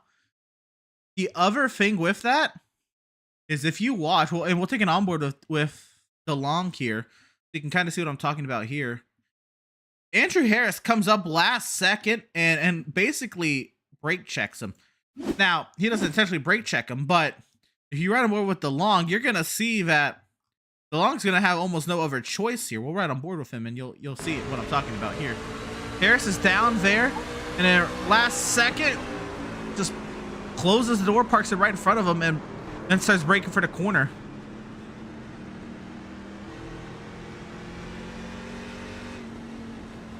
And you see the 89 stay on the wheel there, Emerson. He wanted a little bit more payback there before that yellow flag flew. He got immediately back on the gas pedal after that contact with the 87 machine of Andrew Harris. But folks, we got 17 laps to go here before we take a 1-week hiatus before that elimination race. And I gotta say, Emerson, Jason Green has been a man on the mission, holds the fastest lap of the race so far, has been in the top of the grid for, I'd say, majority of the last half of this race, but he's got some stiff competition with Jeffrey Radke up here, Danny Dow, he's got Park up here, Dalton McKinney has been the unstoppable man, the zombie machine, the 46, Matthew Greathouse, Wally Babb, Kratke, Harris, and DeLong all inside that top 10. I mean, I believe, Emerson, we're going to see that yellow flag a couple more times before this thing comes to an end. Some of these guys, though, they want to punch that Willy Wonka golden ticket into that championship round. Absolutely. Well, and you think Jason Green, the season he's had, it has been, I guess, spotty. He has 2 wins on the season, but they come at weird points of the season. His first one came at Charlotte, and while I was not there for that race, I do recall Green kind of working his way to that point and then getting that breakthrough at Charlotte. Then takes not a few weeks off, literally, but a few weeks of not as good of a result as he'd like, and then comes through with the wild win at Talladega over Jacob Zala.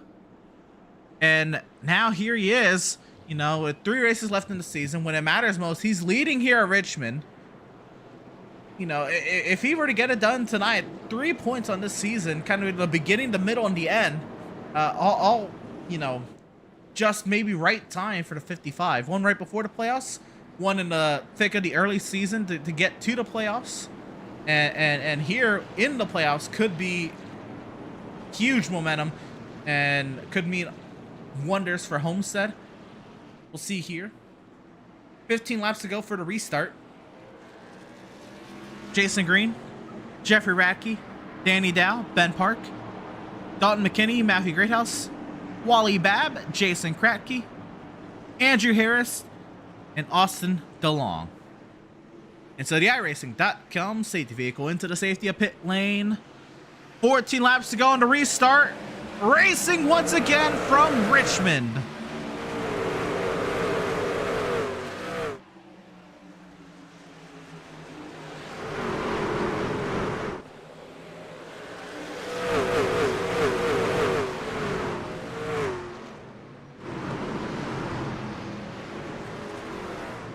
The racing all over the road here off of turn number 4, 2, and 3 wide in the thick of the pack.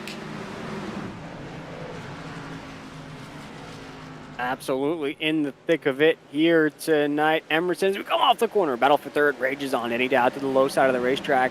He is trying to get by Park there, right on the top side. Going to force the 13 up the racetrack. Great move out of Danny Dow there in the 2. They'll go side by side into 1.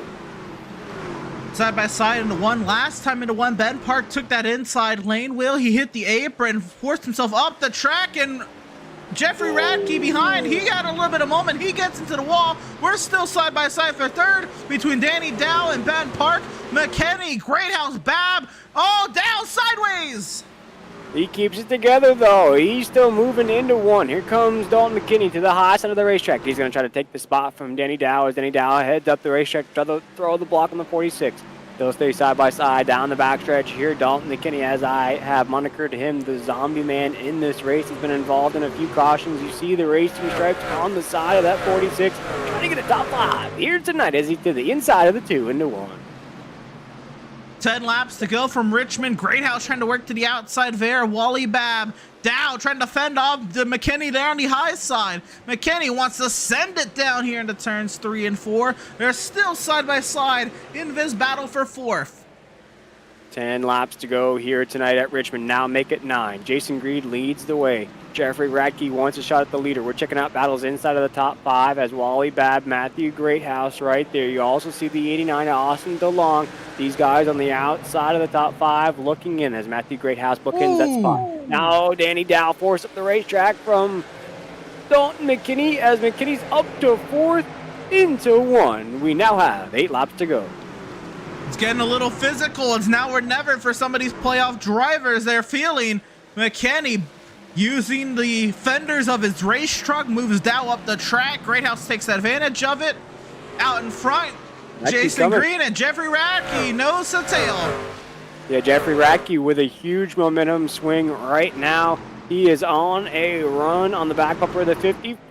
Oh my goodness, almost gets to the fender. Now down the backstretch, the 55 into 3. This will be that heavyweight battle of the season. We have the 10th seed versus the 3 seed here with 1 race remaining in the top 10. We'll go across the start-finish line, make it 6 laps to go into 1.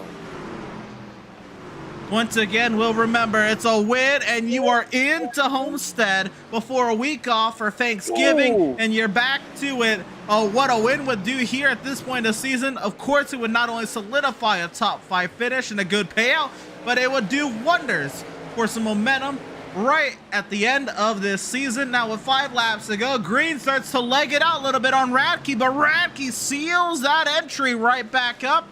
5 laps to go, now 4.5, nose to tail still. Emerson, I don't want to call this race too quickly, but I did see the 3 machine make contact with the topside wall. I believe Jeffrey Radke is now racing a truck against him, trying to make contact with the 55, but right now I believe Radke is racing against himself coming off of 2. You see how loose that truck is. Now they'll go side to side. There goes the 3.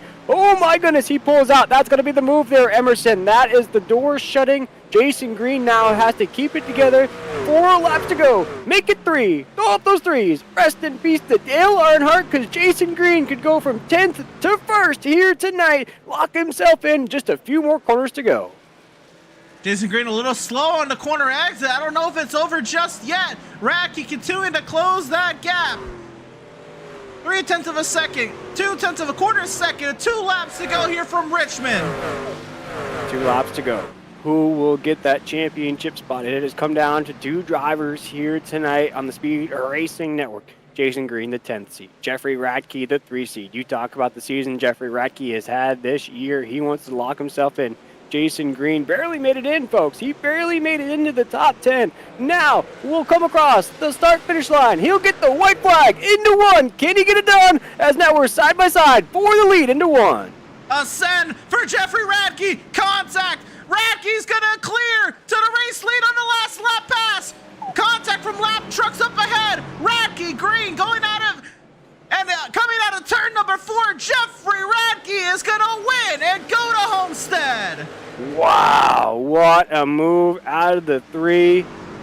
Just the slightest of contact to get around the 55 at Jason Green. We thought was over, folks. We saw the 3 completely slide out of the racetrack. Now comes in, locks himself into Homestead. Goes from 3rd to now locked in with Michael Madden. What a race it was, the 3 of Jeffrey Radke. A stellar performance from Jeffrey Radke as he'll be the driver sitting in EPI victory lane. He starts to light him up here on the front straightaway. Wow.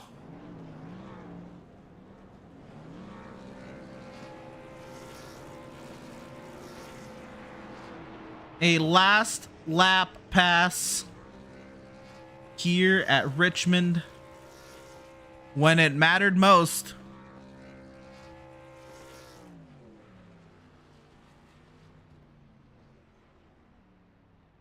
To solidify And a spot in the Homestead. Wow. yeah, and with Jeffrey Radke locking himself in, and now the question swings to Jason Green at 55. I talked about it, was 38 points out looking in. Does a second place finish here tonight give him enough points to possibly have a shot next week? We'll have to wait and see. And folks, just stay tuned to those point standings at Speed Racing Network across our social media channels to find out what the point standings are after tonight. They are going to be absolutely crazy, Emerson, especially with a man you're about to catch up with who has locked himself into the championship round. Absolutely. I bet he is just as excited about this one as I am to interview Jeffrey Radke. Obviously, came into today's race 8 points above the cut line, but you can throw all that math out the window. You are going to Homestead on a remarkable last lap overtake. Just when we thought it was over 3 laps ago, you surge back and you have one last lunge and you make it stick. Yeah, I was worried there with the 3 to go. I got a little loose. I was pushing it a little too much, and I just had to remind myself he only took 2 tires that last stop. Figured if I could just cool him back down, I'd have another chance to make a run at him. Well, you make a run, you did. Going into turn 1, obviously got a little physical, but it's for a championship 5 slot. But how did you get size, or how'd you size them up and make that move with the right precision and then not let them get back to you coming into turns 3 and 4? I think it was about right around the 3 to go. I was noticing off of 4. I really had a lot more grip than he did. I would gain on him. I just couldn't quite get it to stick enough to pull to the inside. And I don't like doing the dive bombs down into 1. I want to at least have a quarter panel next to me before I try to make the pass. So I was just working on that for the last few laps, trying to get that run off of 4 so I could clear his inside. Well, you get a little physical, but it locks you into Homestead, Jeff. Now you can go into this week, eat some turkey, come out of it, have a nice, fun race at Nashville with no worries, and then go into another off week to prepare for Homestead. I guess in total, you have 4 weeks from today. How do you go about it? Well, fortunately, Homestead's one of my favorite tracks. So I've actually been looking forward to running there the final race. Did everything I could here in the playoffs to make sure I had a spot. And we'll go out there and see what everybody else has got. Absolutely. Well, Jeffrey Radke, I believe it's only... let me double check. I was going to say, yeah, this is your 3rd win on the season, but they're all coming in the playoffs, Jeff, right when it matters most. You're going to Homestead, man. Congratulations and best luck to you in 4 weeks' time. Thanks. Have a good night, guys. Absolutely. And that was driver of the number 3, Jeffrey Radke. And I know I say it, there's 2 sides to every story. This has got to be a hard pill to swallow for Jason Greenwill. You're standing by. Yeah, catching up with the 55 machine of Jason Green. And Jason, we just saw an absolutely incredible performance out of you here tonight. You walk away with the fastest lap time of the race. It was a lap pass by Jeffrey Radke at the end. Take us through what was an incredible night here at Richmond. Yeah, it was okay night tonight. I knew I probably had a top 5 car, but I needed the win. Just missing Michigan last week. I know I'm back on points and trying to get to this championship, so was definitely trying to go for a win.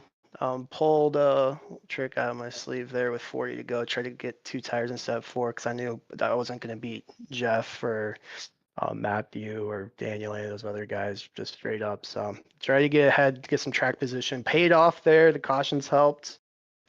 Just kind of started to lose the car a little bit there on the last couple laps. I threw a block on Jeff there, I believe 2 to go. Saw him get loose off of 2. I thought, okay, I can run with this, and then just absolutely lost it in 1 and 2, and he kind of used me up a little bit. So it's all good. He was definitely a class of the field. Yeah, we'll take it to Nashville next week and try and get a dub there, get us into the championship.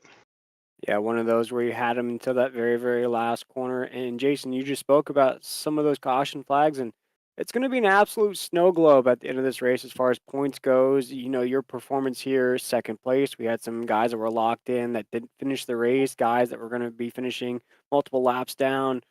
Curious, depending on where you land in the points table when all is said and done after tonight, is it the same mindset at Homestead, just go for a checkered flag, or maybe depending on where you sit, just a little bit more of a tamed style to the race next week?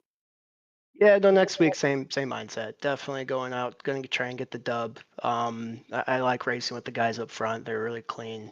So if as long as we don't get stuck in the cluster in the middle, I feel like we should be okay there. Nashville, I'm okay there. Not the best track in the world for me, but I feel like we've been fast all year, especially for the first year in this series. It's fun to be competitive and be up there. So I'm looking forward to doing the same thing next week. Well, it was definitely chaos here tonight at Richmond, and folks at home were cheering for you. We thought you had it there, especially with the three getting loose. Jason Green, though, going to come home second here tonight in the Fiverr Truck Series. And Jason, before we let you go, my man, anybody you wanted to shout out or any sponsors that helped you get on the podium here tonight? Yeah, no, I got to shout out all the people that watch this. It's so funny. I have tons of family, and everybody wants to look in this and see what's going on. So I just got to shout them out. Tuning in every week. The broadcast you guys put on is pretty fun to watch. So just want to thank you guys. Well, thank you, Jason, because you definitely put on a show for us up here in the booth, and I know you put on a show for your family watching along, whether on YouTube or Facebook. So we appreciate you taking the time with us here, my man. Great run. Second, not what you wanted. You definitely won the dub, but we'll see if you can get it home or take one home at Homestead in 2 weeks' time. We appreciate it. Yep, thank you guys. Appreciate it. That was Jason Green, the driver of the 55 machine, coming home second in tonight's race, Emerson. And it's just one of those races where it comes down to the very, very last corner, essentially, when the three was able to get around the 55. But you're catching up with a man in the 13 machine that may have not even noticed that he finished in third with everything that was going on at the top side of the grid. You're catching up with Benjamin Park. Great run of the 13. Absolutely a great run for last season's champion. Now a driver at Bird Dog Racing. I mean, three drivers can get in on wins, Ben, but someone's got to make it in on points. Coming into today's race above the cut line, another great points finish for you. You're going to be setting up pretty nicely heading into Nashville. How do you feel? Well, I feel pretty good. It's about this time of year for me to start doing good. Right. Just Well, like last season. I was going to say, yeah, that's what happened last season. You didn't get your first win of the season till the last race. I'm gonna be going for it again.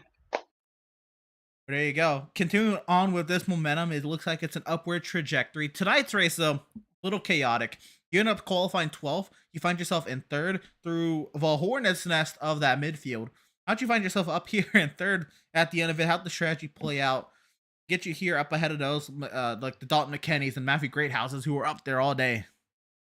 The strategy-wise, I just did what they did. So we pitted at the same time, Greathouse and Jeff Pitt.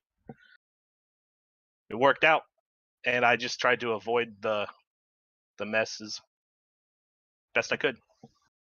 Was pretty chaotic. So now, as I said, it's going to be a nice points result for you heading into Nashville. You should have a good gap over the cut line, but you're not going to be locked in. How do you approach Nashville Super Speedway in 2 weeks' time then? And how do you think you're going to fare? I'm just going to approach it the same way I approach every race, just to try to get the best finish I can. And Nashville's a fun track, so hopefully I can just avoid any contact, get a solid finish. There you are. That is third place finisher Ben Park out of Bird Dog Racing. This one, great little finish. It's going to put you up there in the point standings. Congratulations on the third place finish. Best luck to you in 2 weeks' time in Nashville. Yep. Got to thank you guys and all of JBR and sponsors, Bolify, whatever else we have, K&N on my truck. Got to thank all of that. You guys for putting on a great show. Emerson, you do a great job. Appreciate it. Thank you, fans, for watching. Appreciate the kind words as always, Ben.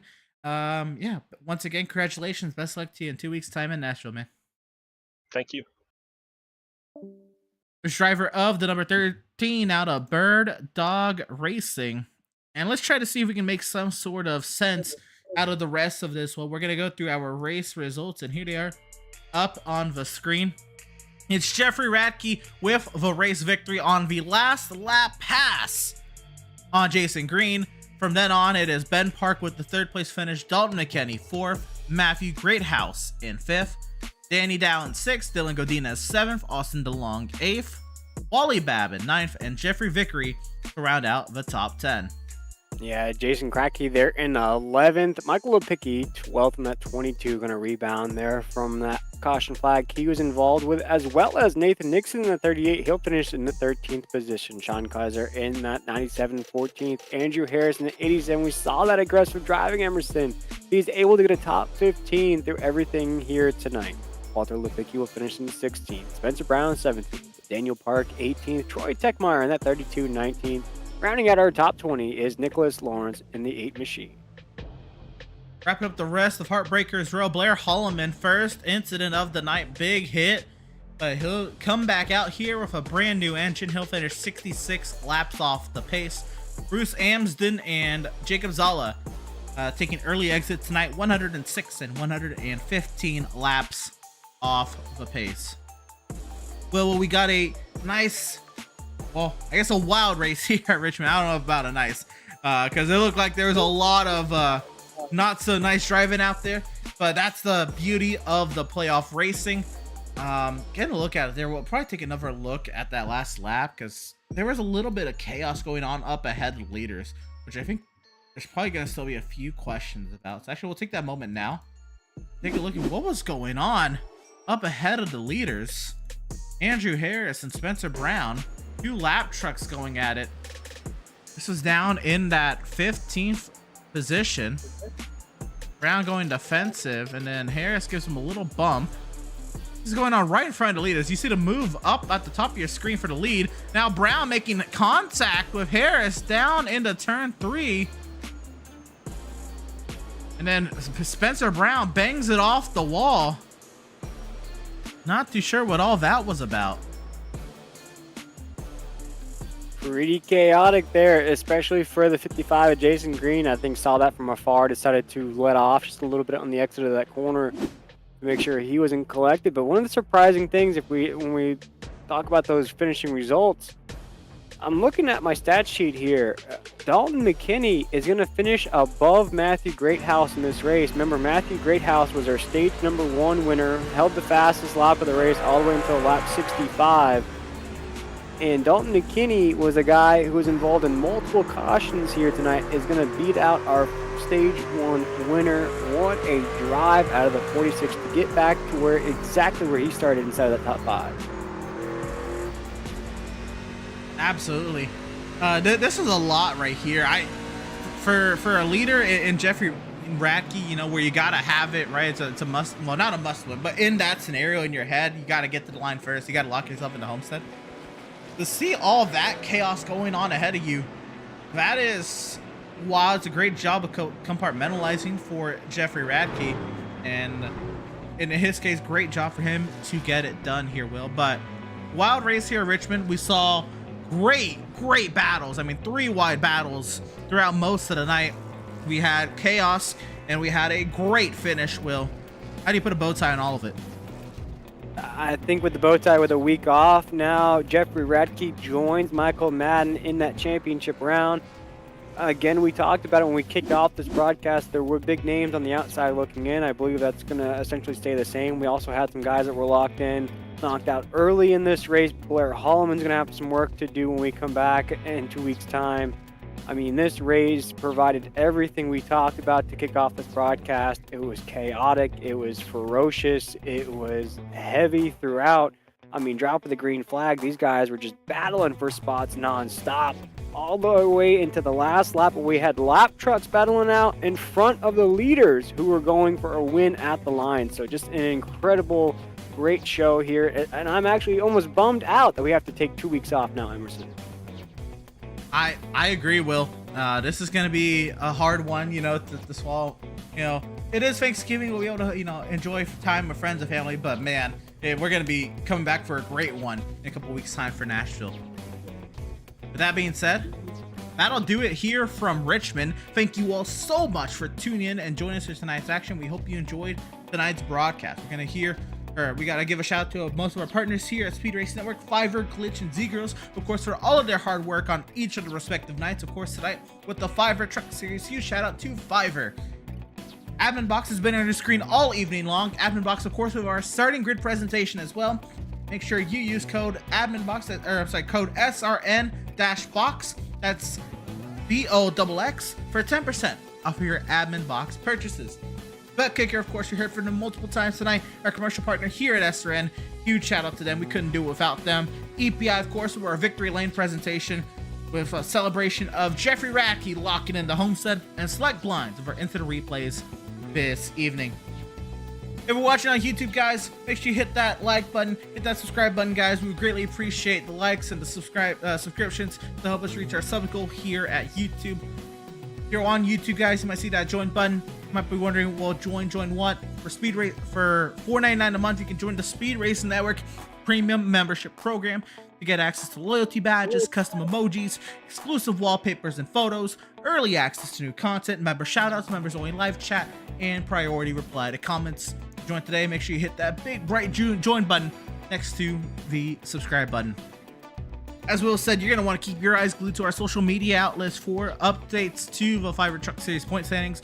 You can keep your eyes to our Facebook page at facebook.com/Speed Racing Network, our X page at Speed Racing Net, our Instagram at Speed Racing Network, our YouTube at youtube.com/Speed Racing Network, our Twitch at twitch.tv/Speed Racing Net, our LinkedIn at linkedin.com/company/Speed Racing Network, and of course the website. We can keep up with all things news, schedules, points, and all that jazz for each of your respective series at speedracingnetwork.com. Once again, that'll do it here from Richmond. Thank you all so much for tuning in and joining us for tonight's action. For all at Speed Racing Network, I had Will Tiller alongside myself, Emerson Arden, here in the virtual booth this evening here at Richmond. Thank you all so much for watching, and we'll see you tomorrow night when the Glitch Truck Series keeps it going here from the Commonwealth, or in 2 weeks' time when the Fiverr Trucks take to Nashville Super Speedway. Happy Thanksgiving.